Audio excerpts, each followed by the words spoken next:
Hello everyone, good morning to all of you and welcome to online study point. दोस्तों, आज है 3 सितंबर और आज की इस वीडियो में हम 3 सितंबर से रिलेटेड करंट अफेयर के सभी इंपॉर्टेंट क्वेश्चन को कवर करने वाले हैं। और आज हम करंट अफेयर के 12 इंपॉर्टेंट करंट अफेयर के क्वेश्चन को कवर करेंगे। आज मैंने 12 क्वेश्चन इसलिए रखे हैं क्योंकि 6 क्वेश्चन तो अपॉइंटमेंट से ही रिलेटेड है और ऐसा तो है नहीं कि मैं आप लोगों को केवल 6 क्वेश्चन से 6 ही अपॉइंटमेंट बताऊंगी। मैं 6 क्वेश्चन से आप लोगों को 24 + 1 25 अपॉइंटमेंट को आज कवर करेंगे हम। इसके अलावा 6 other current affair, total 12 current affair को हम डिस्कस करने वाले हैं, इसलिए वीडियो को लास्ट तक देखिएगा। यदि आप लोगों को इस वीडियो की PDF चाहिए तो आप हमारा मोबाइल एप्लीकेशन भी इंस्टॉल कर सकते हैं। इसमें आप लोगों को डेली क्विज, फ्री PDF और प्रतिदिन के करंट अफेयर का ऑडियो भी मिल सकेगा। ऑनलाइन स्टडी पॉइंट के नोट्स आप लोगों के लिए अवेलेबल हैं और ऑडियो सेक्शन के बारे में अभी मैंने आप लोगों को बताया है।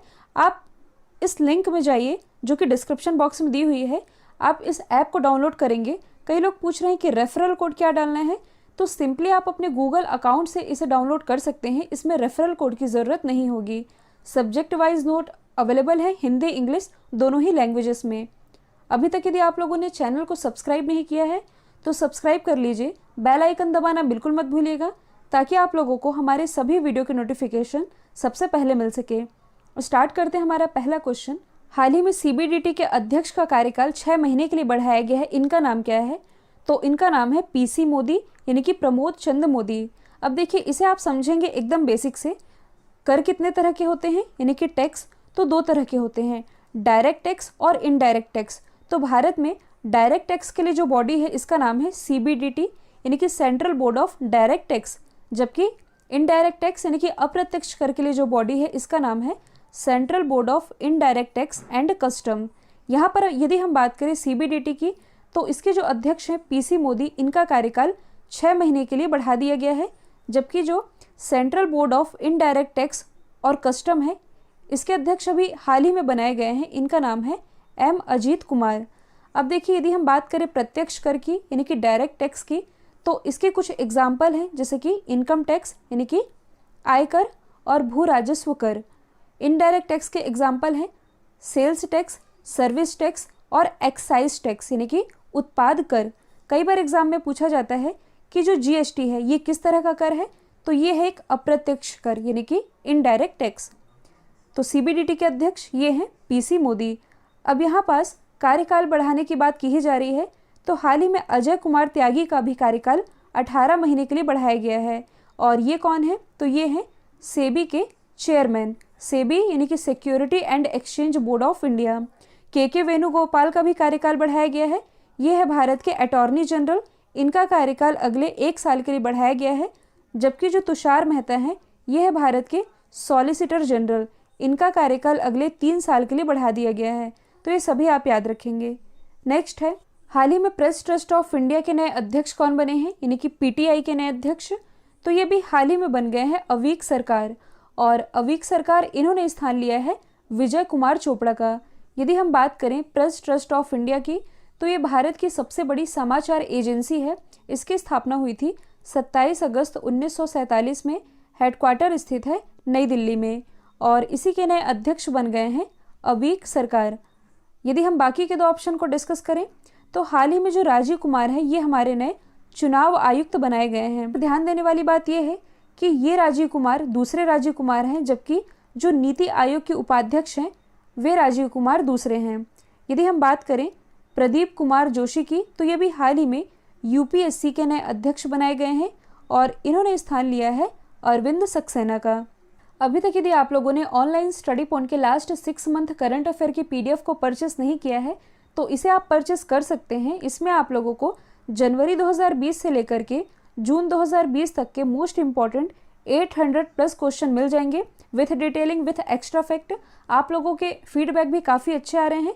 ये आपके आने वाली किसी भी एग्जाम के पॉइंट ऑफ व्यू से मोस्ट इंपॉर्टेंट PDF है, तो इसे आप परचेस कर सकते हैं। अगला क्वेश्चन है, हाल ही में हिंदुस्तान शिपयार्ड लिमिटेड के नए CMD कौन बने हैं? तो ये भी हाल ही में बन गए हैं हेमंत खत्री। और हेमंत खत्री, इन्होंने स्थान लिया है LV शरद बाबू का। यदि हम बात करें हिंदुस्तान शिपयार्ड लिमिटेड की, तो इसकी स्थापना हुई थी 22 जून 1941 में। हेडक्वार्टर स्थित है आंध्र प्रदेश के विशाखापट्टनम में। विशाखापट्टनम से रिलेटेड आप लोगों को 2 फैक्ट याद रखने हैं। पहला तो ये, मैंने आप लोगों को बताया था मिलन एक्सरसाइज के बारे में।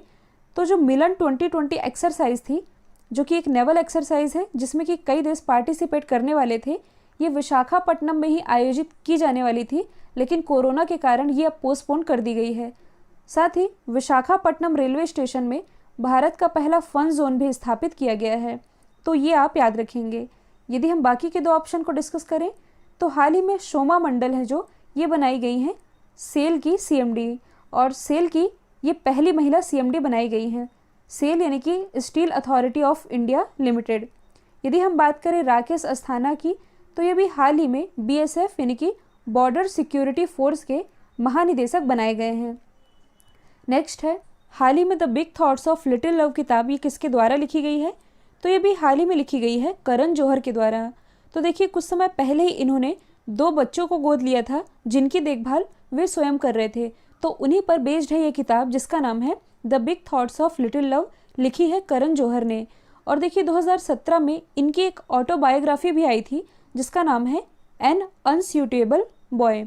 यहाँ पर ध्यान देने वाली बात यह है कि यदि ये एन अनस्यूटेबल बॉय लिखा है तब तो ये करण जौहर की ऑटोबायोग्राफी है, लेकिन यदि लिखा है ए सूटेबल बॉय तो ये रचना है विक्रम सेठ की। एग्जाम का पार्ट कई बार बना है, इसलिए ये आप याद रखेंगे। और यदि आप करंट से रिलेट करेंगे तो हाल ही में कुल कितने लोगों को पद्मश्री से नवाजा जाना है? 118 लोगों को, जिसमें कि करण जौहर का नाम भी शामिल है। अब यदि हम अदर ऑप्शन को रिलेट करें तो हाल ही में चेतन भगत के द्वारा एक किताब लिखी गई है। किताब का नाम क्या है? One arranged murder. Amish Tripathi के द्वारा एक किताब लिखी गई है जिसका नाम है लीजेंड ऑफ सुहेलदेव। मैरिका लुकास, इनका नाम आप लोगों ने याद रखना है क्योंकि मैरिके लुकास रिजनेविल्ड ये हैं कौन? तो हाल ही में इन्हें इंटरनेशनल बुकर प्राइज़ 2020 से नवाजा जाएगा और ये पुरस्कार पाने वाली ये सबसे कम उम्र की लेखक बन गई हैं। इनकी उम्र है मात्र 29 साल और इन्हें इनकी रचना द डिस्कम्फर्ट ऑफ इवनिंग के लिए इंटरनेशनल बुकर प्राइज़ 2020 से नवाजा जाएगा। नेक्स्ट है, हाल ही में जनरल इंश्योरेंस कॉरपोरेशन इंडिया के नए निदेशक कौन बने हैं? तो ये भी हाल ही में बन गए हैं अतनु कुमार दास। अब यदि हम बात करें जनरल इंश्योरेंस कॉरपोरेशन की तो इसकी स्थापना हुई थी 22 नवंबर 1972 में। हेडक्वार्टर स्थित है मुंबई में। मुंबई जो कि महाराष्ट्र की कैपिटल है और ये टैप वाटर रैंकिंग में पहले स्थान पर रहा है। साथ ही भारत का जो पहला तैरता हुआ बास्केटबॉल कोर्ट है ये स्थापित किया गया है मुंबई में ही। और national stock exchange, Bombay stock exchange और सेबी यानी कि security and exchange board of India, इन सभी का हेडक्वार्टर स्थित है मुंबई में ही। भारत का हॉलीवुड ये मुंबई को ही कहा जाता है। 7 टापुओं का शहर ये मुंबई ही है। साथ ही जो प्रसिद्ध सिद्धि विनायक मंदिर है ये भी मुंबई में ही स्थित है। तो ये सभी आप याद रखेंगे। अब यहाँ पास यदि हम अदर ऑप्शन को डिस्कस करें तो हाल ही में जो अश्विनी भाटिया है ये बनाए गए हैं SBI के नए MD। विनय टोन्स ये बनाए गए हैं SBI म्यूचुअल फंड के नए MD CEO, जबकि जो PC कांडपाल हैं ये SBI जनरल इंश्योरेंस के नए MD और CEO बनाए गए हैं। नेक्स्ट है, हाल ही में नागरिक उड्डयन महानिदेशालय ने अंतर्राष्ट्रीय उड़ानों पर लगे प्रतिबंध को कब तक के लिए बढ़ा दिया है? तो ये बढ़ा दिया गया है 30 सितंबर तक के लिए। तो सबके मन में यही बात है कि ट्रेन कब से चलेंगी, इंटरनेशनल फ्लाइट कब से चलेंगी। तो देखिए कोविड-19 का संक्रमण जिस हिसाब से बढ़ रहा है तो भारत कोविड-19 के मामले में कौन से स्थान पर आ गया है? तीसरे स्थान पर। पहले स्थान पर है USA, दूसरे स्थान पर है ब्राज़ील। और अभी हाल ही में हेल्थ मिनिस्ट्री ने ये कहा है कि दिवाली आते तक भारत की स्थिति काफ़ी हद तक कंट्रोल में आ जाएगी। तो भारत में तो वैसे जो घरेलू विमान है यानी कि जो डोमेस्टिक फ़्लाइट है ये तो चल रही हैं, लेकिन जो इंटरनेशनल फ़्लाइट है ये अब 30 सितंबर तक भी नहीं चलाई जाएंगी, ऐसा ऐलान किया है नागरिक उड्डयन मंत्रालय ने। प्रेजेंट टाइम में हमारे नागरिक उड्डयन मंत्री ये कौन है? तो ये हैं हरदीप सिंह पुरी। अगला क्वेश्चन है, हाल ही में भारत के किस राज्य में पहली बार सी प्लेन सेवा शुरू की गई है? तो ये भी हाल ही में शुरू की गई है गुजरात में। सी प्लेन ये एक ऐसा विमान है जो कि पानी में चलता है और हवा में उड़ता है ना इंटरेस्टिंग। तो देखिए ये जो सी प्लेन सर्विस है ये अहमदाबाद के साबरमती रिवर फ्रंट से गुजरात के केवड़िया कॉलोनी में जो स्टैच्यू ऑफ यूनिटी बनी है वहाँ तक अपनी सर्विस प्रोवाइड कराएगा। और इस सी प्लेन सेवा का संचालन स्पाइस जेट एयरलाइन करेगी। तो ये आप याद रखेंगे। अब यदि हम बात करें गुजरात की, आप मैप में देख सकते हैं इसकी लोकेशन। ये बॉर्डर शेयर कर रहा है राजस्थान, मध्य प्रदेश और महाराष्ट्र के साथ। गुजरात की राजधानी क्या है? गांधीनगर। और ये हमारे गृह मंत्री अमित शाह जी का निर्वाचन क्षेत्र है। मुख्यमंत्री हैं विजय रूपानी, राज्यपाल हैं आचार्य देवव्रत। गुजरात उच्च न्यायालय के मुख्य न्यायाधीश ये हैं जस्टिस विक्रम नाथ। यहाँ से लोकसभा सीटें आती हैं 26, राज्यसभा सीटों की संख्या है कुल 11। अब देखिए, गुजरात से रिलेटेड आप लोगों ने 3 चीज़ें याद रखनी है जो कि वर्ल्ड में पहली है। जैसे कि विश्व का सबसे बड़ा क्रिकेट स्टेडियम ये स्थित है अहमदाबाद में, नाम है सरदार वल्लभ भाई पटेल स्टेडियम। साथ ही विश्व का जो पहला CNG पोर्ट टर्मिनल है ये स्थापित किया जा रहा है भावनगर गुजरात में। और यदि आप करंट से रिलेट करेंगे तो मैंने आप लोगों को 2 दिन पहले ही बताया था, जो वर्ल्ड का सबसे बड़ा टॉय म्यूजियम है ये स्थापित होने जा रहा है गुजरात में। तो ये सभी आप याद रखेंगे। नेक्स्ट है, हाल ही में लोकसभा के नए सचिव कौन नियुक्त हुए हैं? तो ये भी हाल ही में बन गए हैं उत्पल कुमार सिंह। और उत्पल कुमार सिंह ये 1986 बैच के रिटायर्ड IAS ऑफिसर हैं और अब यही बन गए हैं लोकसभा के नए सचिव। तो यहाँ से हम थोड़ा पॉलिटी से रिलेट कर लेते हैं, लोकसभा और राज्यसभा को डिस्कस कर लेते हैं। यदि हम बात करें लोकसभा की तो इसका उल्लेख है आर्टिकल 81 में, राज्यसभा का उल्लेख है आर्टिकल 80 में। जो लोकसभा है ये है निम्न सदन और ये एक अस्थायी सदन है, मतलब कि ये कभी भी भंग हो सकती है। जबकि जो राज्यसभा है ये एक उच्च सदन है और ये कभी भी भंग नहीं होती, मतलब कि ये एक स्थायी सदन है। लोकसभा का जो चुनाव है ये प्रत्यक्ष कराया जाता है, मतलब कि प्रत्यक्ष चुनाव होता है और गुप्त मतदान पद्धति से। जबकि जो राज्यसभा का चुनाव है ये अप्रत्यक्ष होता है और इसका खुला मतदान होता है। लोकसभा के लिए एलिजिबिलिटी है जो ये है कुल 25 साल, जबकि राज्यसभा के लिए व्यक्ति को 30 वर्ष पूरा होना चाहिए। तो ये आप याद रख सकते हैं। 17वीं लोकसभा चल रही है, आप सभी जानते हैं। और 17वीं लोकसभा के अध्यक्ष कौन है? ओम प्रकाश बिरला। जो ओम प्रकाश बिरला है ये कोटा से लोकसभा सांसद हैं। और देखिए, जो लोकसभा का अध्यक्ष है यही डिसाइड करते हैं कि कोई भी विधेयक धन विधेयक है या नहीं। और जो सदन के नेता होते हैं, सदन के नेता ये होते हैं भारत के प्रधानमंत्री यानी कि नरेंद्र मोदी जी हैं सदन के नेता। जबकि जो हरिवंश नारायण सिंह है ये कौन है? तो ये हैं राज्यसभा के उपसभापति। क्योंकि जो राज्यसभा के पदेन सभापति होते हैं ये होते हैं भारत के वाइस प्रेसिडेंट यानी कि M वेंकैया नायडू जी। ये हैं सभापति, राज्यसभा के उपसभापति है हरिवंश नारायण सिंह। अगला क्वेश्चन है, हाल ही में प्राइम मिनिस्टर नरेंद्र मोदी ने सितंबर माह को किस रूप में मनाने की घोषणा की है? तो हाल ही में प्राइम मिनिस्टर नरेंद्र मोदी जी ने मन की बात के दौरान सितंबर माह को पोषण माह के रूप में मनाने की घोषणा की है। और इस दौरान MyGov पोर्टल के द्वारा फूड एंड न्यूट्रिशन क्विज और मेमे प्रतियोगिता आयोजित की जाएंगी। और ये जो पूरा महीना है देश में सभी को पोषण के महत्व के बारे में शिक्षित और अवेयर करने के लिए मनाया जाएगा। तो ये आप याद रखेंगे। और ये जो पोषण माह है ये 2018 में भी मनाया गया था, यानी कि सितंबर 2018 में और सितंबर 2019 में। और अब ये मनाया जा रहा है सितंबर 2020 में। यहाँ पर आप अदर ऑप्शन को भी रिलेट कर सकते हैं, जैसे कि हाल ही में जो RBI है यानी कि रिजर्व बैंक ऑफ इंडिया, इसने वित्तीय साक्षरता सप्ताह मनाया था। कब से कब तक? 10 Feb से लेकर के 14 Feb तक, जिसकी थीम थी MSMEs यानी कि micro small and medium enterprises. स्वच्छता सप्ताह तो अभी हाल ही में 15 अगस्त के मौके पर जो इंडियन रेलवे है इसके द्वारा स्वच्छता सप्ताह की शुरुआत की गई। जबकि जो तेलंगाना गवर्नमेंट है इसके द्वारा वर्ष 2020 को आर्टिफिशियल इंटेलिजेंस ईयर के रूप में डिक्लेयर किया गया है। तो ये सभी आप कनेक्ट करके याद रख सकते हैं। अगला क्वेश्चन है, हाल ही में मार्क जुकरबर्ग को पीछे छोड़ते हुए दुनिया के तीसरे सबसे अमीर व्यक्ति कौन बन गए हैं? तो ये भी हाल ही में बन गए हैं एलन मस्क। जो एलन मस्क है ये है स्पेस एक्स के मालिक।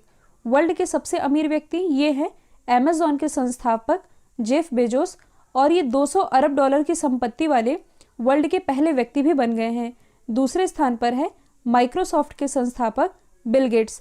और अब तीसरे स्थान पर आ गए हैं एलन मस्क। इन्होंने फेसबुक के संस्थापक मार्क जुकरबर्ग को पीछे छोड़ दिया है। हाल ही में फोर्ब्स के द्वारा वर्ल्ड के टॉप 10 अरबपतियों की लिस्ट जारी की गई थी, जिसमें कि मुकेश अंबानी जी का नाम भी शामिल है। अगला क्वेश्चन है, हाल ही में आतंकवादी पीड़ित श्रीनगर में सीआरपीएफ महानिरीक्षक के रूप में नियुक्त होने वाली पहली महिला आईपीएस ये कौन बनी है? तो ये भी हाल ही में बन गई हैं चारू सिन्हा।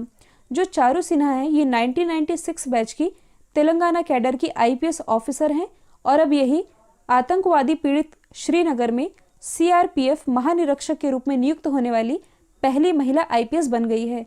यहाँ पर पहली महिला लिखा है, मतलब कि पहला वर्ड जुड़ा है, इसलिए क्वेश्चन इंपॉर्टेंट है। इसी से आप अदर ऑप्शन को भी रिलेट कर सकते हैं। जैसे कि यदि हम बात करें आर श्रीलेखा की, तो मैंने आप लोगों को बताया था कि केरल की पहली महिला डीजीपी ये बनाई गई हैं आर श्रीलेखा। साथ ही ये केरल की पहली महिला आईपीएस ऑफिसर भी हैं। यदि हम बात करें विनी महाजन की, तो जो विनी महाजन है ये पंजाब की पहली महिला चीफ सेक्रेटरी बनी है। जबकि जो संगीता रेड्डी हैं ये कुछ समय पहले ही फिक्की की पहली महिला अध्यक्ष बनाई गई हैं। फिक्की यानी कि federation of Indian chambers of commerce and industry, इसकी स्थापना हुई थी 1927 में। हेडक्वार्टर स्थित है नई दिल्ली में।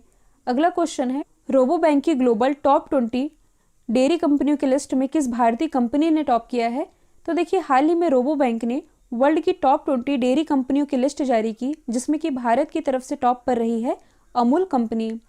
तो यहाँ पर ध्यान देने वाली बात यह है कि भले ही भारत वर्ल्ड में दूध का सबसे बड़ा उत्पादक देश हो, इसके बाद भी अब तक कोई भी डेयरी कंपनी इस लिस्ट में शामिल नहीं थी, लेकिन अब शामिल हो चुकी है अमूल। भारत की तरफ से इसने टॉप किया है, लेकिन इस टॉप 20 डेयरी कंपनियों की लिस्ट में अमूल का स्थान है 16वां।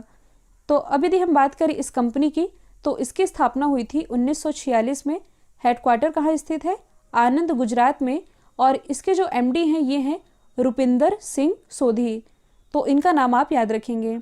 देखिए, जो अमूल है ये 550 करोड़ डॉलर के टर्नओवर के साथ 16वें स्थान पर बनी हुई है। अच्छा, इस लिस्ट में टॉप किसने किया है?